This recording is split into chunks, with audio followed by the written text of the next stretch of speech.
আর Raihan international মাদ্রাসা একটি আন্তর্জাতিক Quranic শিক্ষা মিশন। কতটুকু খুশি হয়েছে? এতগুলো খুশি হয়েছে? অ্যাকচুয়ালি আবু রায়হান তো আইডল, ও তো বাংলার গর্ব। হারিয়ে যাব একদিন আমি, রব নাই ভুবনে চিরদিন। মানে আবু রায়হানের সুরা আর গজল সাইরা তারপরে নাজিফারে খাওয়াইতে হয়। মানে আপনার নাজিফা হলো আপনার ছোট মেয়ে, বয়স মেবি 1 বছর, মানে 15 মাস। 15 মাসের মেয়েটাকে মানে রায়হানের গজল তেলাওয়াত না ছাড়লে সে খায় না, এরকম। নিজের বাবা মা যখন নিজের ছেলে মেয়েকে যে পথে অনুসরণ করাবে, তারাও ওই পথেই চলবে।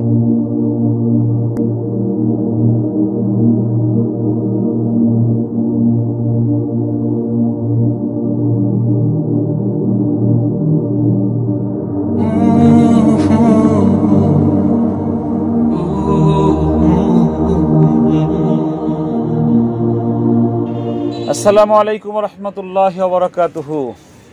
নিশ্চয়ই সবাই ভালো আছেন, আমরা অনেক ভালো আছি। এর বড় একটা কারণ হলো 29 রমাদানের একদম অন্তিম পর্যায়ে আমরা আসছি ঝাউতলা বন্দর, নারায়ণগঞ্জের একটি ভালো একটা জায়গায়। আমরা আসছি এখন 8ম তলার উপরে।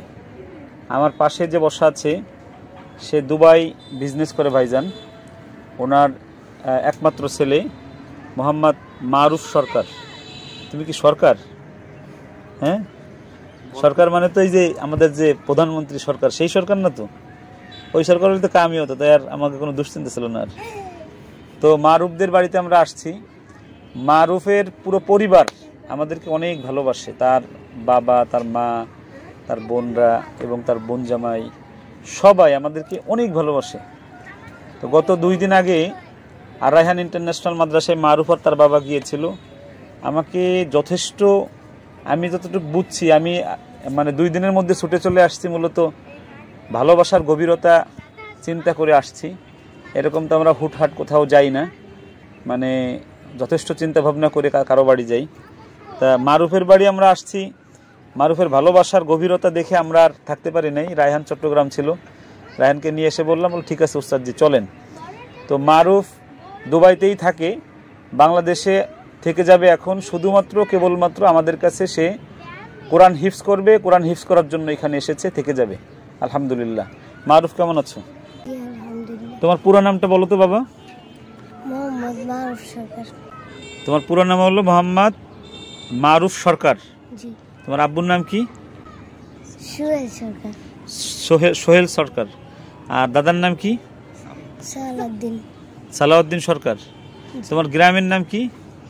গ্রামের নাম বন্দর কলাবাগ। বন্দর কলাবাগ, ঝাউতলা, নারায়ণগঞ্জ জেলা। দেশ কি দুবাই না বাংলাদেশ? বাংলাদেশ। আচ্ছা আচ্ছা আচ্ছা, তুমি ভালো আছো তো? জি। তুমি তো খুব মানে ওই দিন বললা যে আমরা আসলে নাকি অনেক খুশি হবা। জি। ওই খুশি হয়েছে তো বোঝা যাচ্ছে না, তোমার মুখ, চেহারা, হাত পায়ে বোঝা যাচ্ছে না। কতটুকু খুশি হয়েছে? এতগুলো খুশি হয়েছো? আচ্ছা আচ্ছা। রায়হান ভাই আসছে, রায়হান ভাই ছোট ভাই আসছে, আমার ছেলে আসছে, আমার মেয়ে আসছে, ফয়সাল ভাই আসছে, আসছে তো অনেক লোক, এই জন্য অনেক খুশি হয়েছে না? জি। আচ্ছা ভাইজান ভালো আছেন? আলহামদুলিল্লাহ। আপনার আসলে কি বলবো, আপনি আমার ওইখানে যাওয়ার পরে, ওকে ভর্তি করার পরে, ভর্তির যে কাগজটা আমার ম্যানেজার বলতেছে, আমি খেয়াল করি নাই, বললো যে হুজুর উনি অনেক ভালোবাসে আপনাকে। আমি বললাম কিভাবে? বললো যে ভর্তির কাগজটা দিলে চুমু খাচ্ছে উনি। মানে মূলত আপনি আমাদেরকে কিভাবে ভালোবাসেন, কেন ভালোবাসেন, বা কতদিন আগে থেকে ভালোবাসেন? অ্যাকচুয়ালি আমরা আপনাদের ভালোবাসার একটি কারণ, আল্লাহকে ভালোবাসি, আল্লাহর পথে যারা আছে তাদেরকে আমরা ভালোবাসি। আর আল্লাহর কালাম উনি আবু রায়হান হয়তো কাতারে ফার্স্ট হয়েছে। আর সবচেয়ে বড় বিষয় হলো যে আমরা রায়হানকে গত 1 বছর যাবৎ ফলো করতেছে আমার ফ্যামিলি। দুবাই থেকে আসার পরে ফ্যামিলি চিন্তা করলো যে মারুফকে আল্লাহর পথে সফর্দ করব। তো এই কারণে মূলত ইউটিউবে গিয়ে সার্চ করলো, হঠাৎই আল্লাহর এই রহমত আবু রায়হানের ছবি আসলো, তেলাওয়াত আসলো, গজল আসলো। আপনি আমার টিভি চালু করলে আবু রায়হানের গজল, সূরা কারাত দেখতে পারবেন। তো অ্যাকচুয়ালি আবু রায়হান তো আইডল, ও তো বাংলার গর্ব। তো জানি না আল্লাহ মারুফকে কিভাবে কবুল করবে, তবে আমাদের আশা আকাঙ্ক্ষা শুধু এই কোরআনে হাফেজ, মানসম্মত আল্লাহর পথে এই কোরআনের খেদমত করবে, আল্লাহ যেন কোরআনের খাদেম হিসাবে মারুফকে কবুল করে। আমরা সবসময় এইটাই চাই, আর আমার কিচ্ছু চাওয়ার নাই। মারুফ তো ওই দিন শুনলাম মারুফ নাকি রায়হানের গজল সব পারো মুখস্থ। একটা গজল শুনতে পারি আমরা তোমার কাছ থেকে? বলো তো, একটা গজল শোনাও তো, রায়হান ভাইয়ের একটা গজল শোনাও তো। লাউডে বলবো? হ্যাঁ বলো। হারিয়ে যাব একদিন আমি, রব নাই ভুবনে চিরদিন।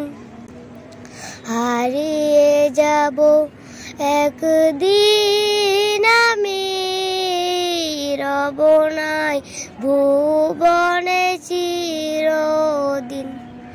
ক্ষমা করে দিও তোমরা আমায়, ক্ষমা করে দিও তোমরা আমায়। ভুল করে থাকি যদি কোনো দিন, হারিয়ে যাব একদিন আমি, রব নাই ভুবনে চিরদিন। হারিয়ে যাব একদিন আমি, রব নাই ভুবনে চিরদিন। বাঁশ বাগানে বা গোরস্থানে হয়তো দেবে মোরে কবর। তোমরা আমায় যাবে ভুলে, রাখবে না জানি কোনো খবর।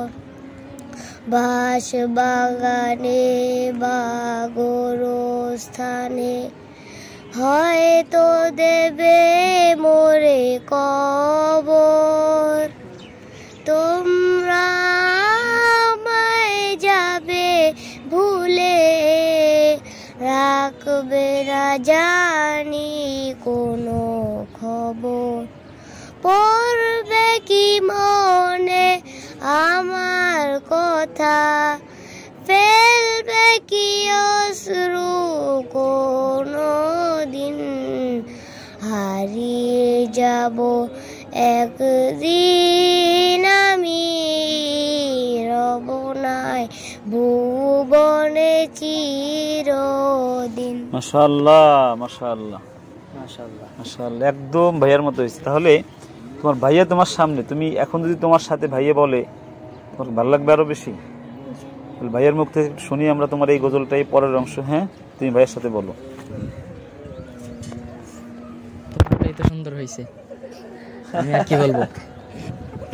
তোমারটাই নাকি সুন্দর হয়েছে, দেখছো? হ্যাঁ, তাহলে আমি এর পর থেকে বলছি। হ্যাঁ, ছোট্ট মাটির ঘরে আমার দেহ নিথর হয়ে পড়ে রবে, আধার কবরে আলোর প্রদীপ কেহ নাহি কভু জ্বালবে।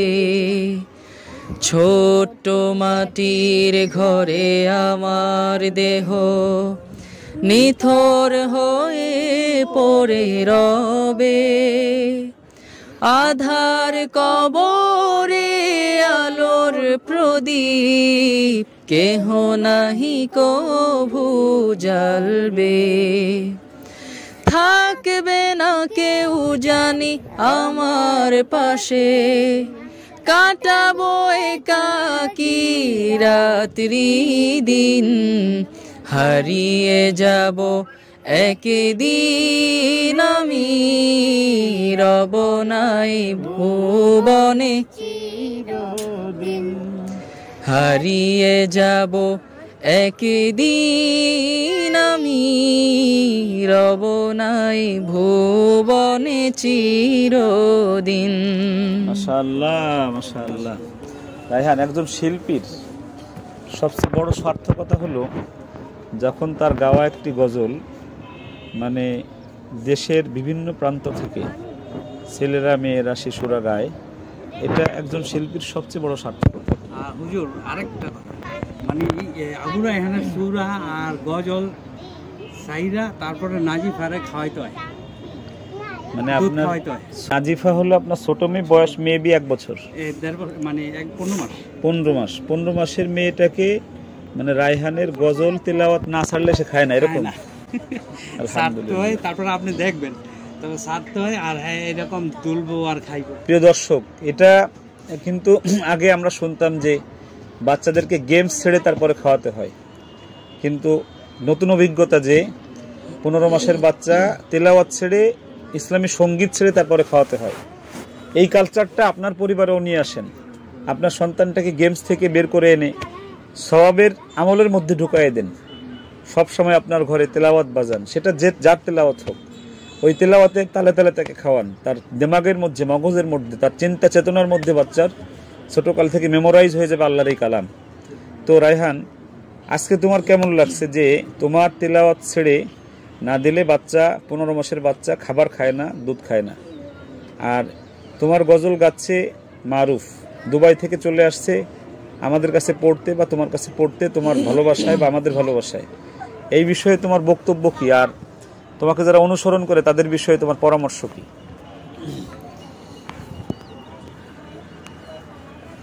আলহামদুলিল্লাহ, আমি রবের প্রশংসা সর্বদাই করে থাকি এবং সবসময় করে যাব ইনশাল্লাহ।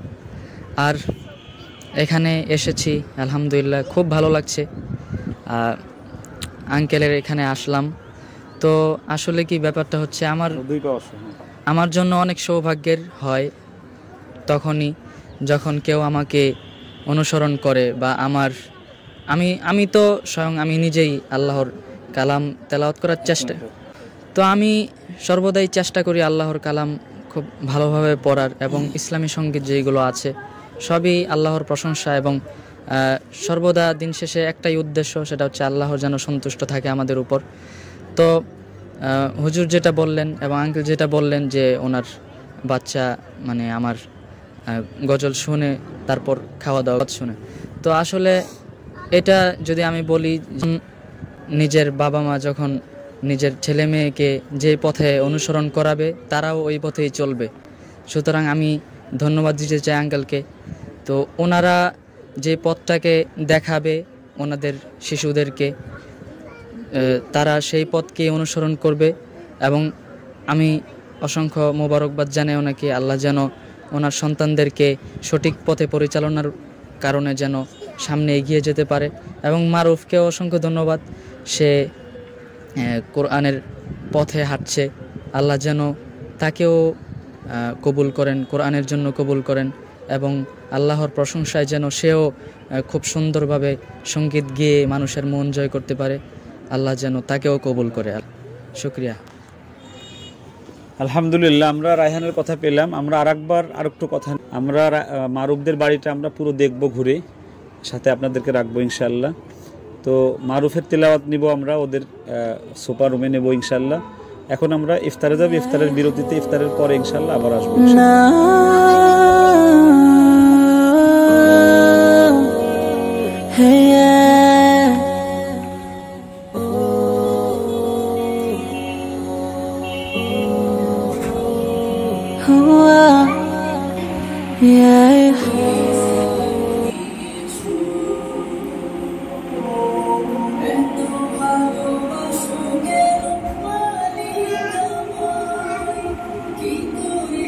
আলহামদুলিল্লাহ, ইফতার শেষ হলো।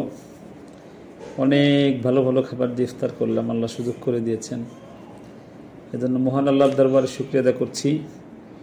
যাবার সময় প্রায় হয়ে গিয়েছে, আমরা আবার নামাজ পড়াবো। যে মারুফ বাবা ভালো আছো তুমি? আমরা তো এখন চলে যাব। তুমি আমাদের সাথে যাবা না পরে যাবা? থাকতে তো বললো না, যে না থাকেন এরকম বললো না তো। হ্যাঁ বলো। আমরা একটু তিলাওয়াত শুনবো মারুফের কাছে, দেখি মারুফের তিলাওয়াতের অবস্থা কি আছে।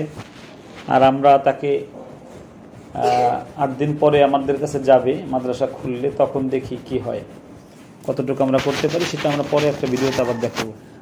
আউযু বিল্লাহি মিনাশ শাইতানির রাজীম।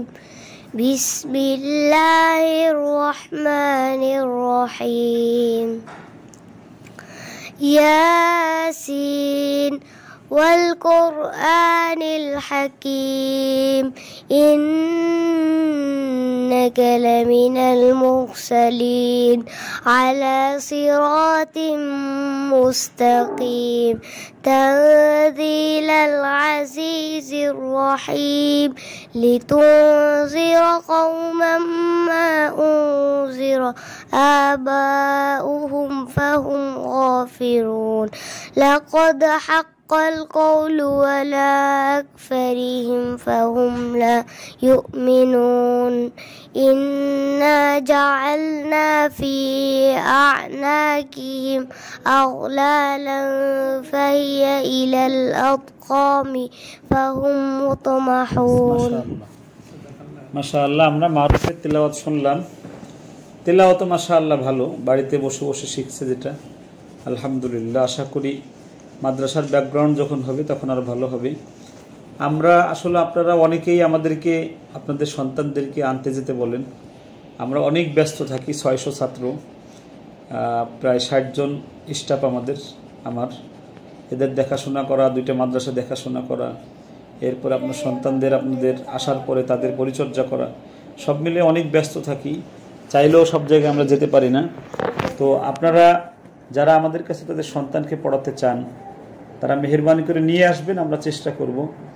আর আমরা আগাগোড়াই একটা কথা বলে আসছি, সেটা হলো যে এটা একটা প্রাইভেট মাদ্রাসা, তবে আমরা এতিম সন্তান যারা আছে, বিশেষ করে যাদের মা বাবা কেউ নেই, যাদের কোনো সাহারা নেই, আর রায়হান ইন্টারন্যাশনাল মাদ্রাসা তাদের সহায়ক, তাদের লেখাপড়া শেখায় মানুষের মতো মানুষ করতে যত টাকা লাগে সকল টাকা আর রায়হান ইন্টারন্যাশনাল মাদ্রাসা ব্যয় করবে, এবং আমি আর রায়হান তাদের পাশে থাকবো আমরণ ইনশাল্লাহ।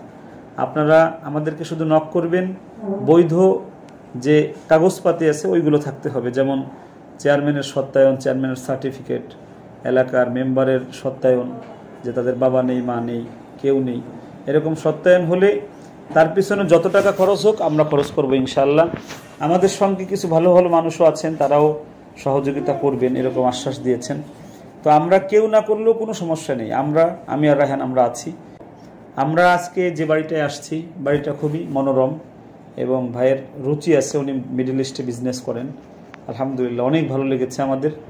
এবং আমার প্রত্যাশা থাকবে যে উনি একটা পবিত্র মানসিকতা নিয়ে মারুফকে মাদ্রাসায় দিয়েছেন, আমরা যেন সেই দায়িত্ব পালন করতে পারি।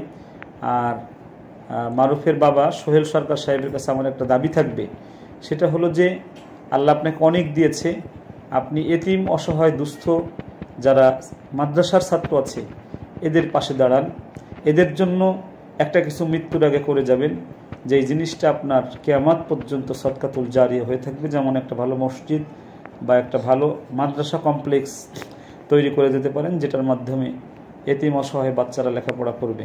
এই সার্বিক বিষয়ে ছোট্ট একটু মন্তব্য বা কথা নিতে চাই ওনার রুমে বসে আমাদের প্রিয় সোহেল সরকার ভাইয়ের কাছ থেকে।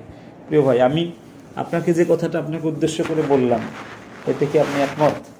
জি আলহামদুলিল্লাহ। আমি ছোটোখাটোভাবে কিছু করি, আমার এলাকার যে মসজিদ মাদ্রাসাগুলো আছে আমার সাধ্য অনুযায়ী করার চেষ্টা করি। তবে নিয়ত আছে ইনশাল্লাহ, বাকি আল্লাহর ইচ্ছা। আর দেখি আমার ছেলের মানে দিলাম, ঈদের পরে যাবে। আর তারপর আপনাদের সাথে আমার একটা সম্পর্ক হয়েছে, আমি চাবো যে এই সম্পর্কটা দীর্ঘায়িত হোক, এবং আমি যদি আমার অবস্থান থেকে কিছু করার হয় আমি ইনশাল্লাহ অবশ্যই করব আল্লাহর কথা। আল্লাহ রাব্বুল আলামিন আমাদের তৌফিক দান করুক, মারুফ ভালো থাকুক, সুস্থ থাকুক, নিরাপদ থাকুক আমাদের কাছে। আমাদের এই জার্নিটা যেন অনেক লম্বা হয়, আমরা যেন যেরকম ভালোবেসে শ্রদ্ধা করে মহব্বত করে আমাদের কাছে যাচ্ছে, আমরা যেন কাজের মাধ্যমে সেই মহব্বত এবং ভালোবাসার সম্মানকে ঠিক রাখতে পারি, মর্যাদাকে অক্ষুণ্ণ রাখতে পারি। এবং কখনো যেন এমন মনে হয় না যে দূর থেকে হুজুরদেরকে যেরকম দেখেছিলাম কাছে আসার পরে হুজুর খারাপ, এরকম যেন কাজ যেন আমাদের দ্বারা সংগঠিত না হয়। আর একটা বিষয় বলে রাখি, আমরা আমাদের মাদ্রাসায় ছাত্রদেরকে আমরা আদর স্নেহ দিয়ে আমরা বড় করি। আমরা মারধর বলতে গেলে করে না, আমাদের মাদ্রাসায় কোনো ব্যাত নেই। আমাদের ছাত্ররা বাড়ি যেতে চায় না, অনেক ভালোবাসে আমাদের। তো মারুফ আশা করি আমাদেরকে অনেক ভালোবাসবে। কেউ মারুফ ভালোবাসবে না বাবা? তো রায়হানের কাছে একটু যাবো। আর না, আমি তো বলছি আমি সর্বদাই ভালো কাজের সাথে থাকতে চাই, এবং যারা অসহায়, যারা আল্লাহর এই কালাম পড়তে চায় তাদেরকে যেন সহযোগিতা করতে পারি, সেটাই আমার প্রত্যাশা। আল্লাহ কবুল করুক। ভালো কাজের সাথে লেগে থাকতে চাই। আমি আর রায়হান আমরা এই বিষয়টাই আমরা একমত একদম, যে আমরা অসহায় দুস্থ এতিমদের পাশে থাকবো মরণ পর্যন্ত। এই প্রত্যাশায় আজকে শেষ করছি। সবাই দোয়া দিবেন, দোয়া করবেন। আমরা দোয়া করি আপনাদের জন্য। আসসালামু আলাইকুম ওয়া রাহমাতুল্লাহি ওয়া বারাকাতুহু। আর রায়হান ইন্টারন্যাশনাল মাদ্রাসা একটি আন্তর্জাতিক কোরআনিক শিক্ষা মিশন।